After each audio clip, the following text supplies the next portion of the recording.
Hey everybody, Methodist Dave here at the Mule Barn at Batsto Village.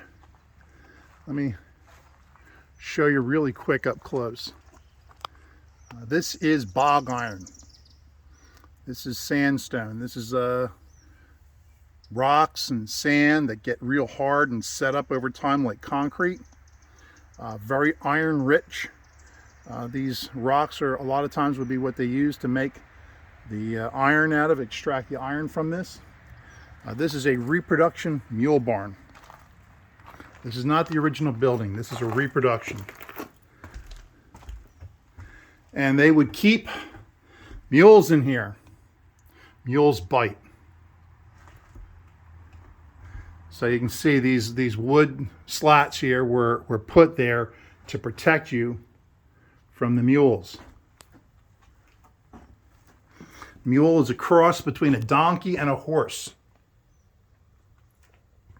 And here's some of the harnesses that they would use for the mules. Here's a mule stall.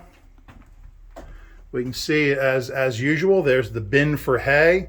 There's the bin for grain.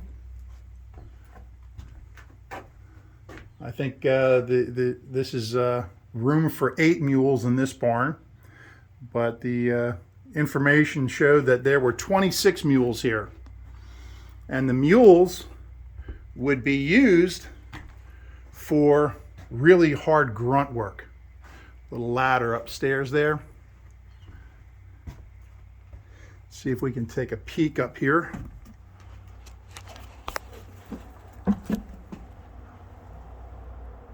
I don't know how well you can see up here, but you would store hay up here. And this is the upstairs of the mule barn.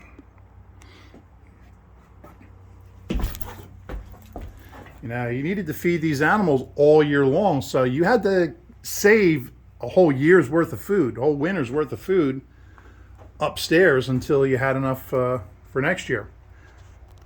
And the mules would be used to pull those barges. I showed you the barge in the other video. They would have these paths along the rivers here, and they would cut canals. There would be a canal actually that took you over to the Egg Harbor River, and they could use these dug canals to transport goods from one area to the other.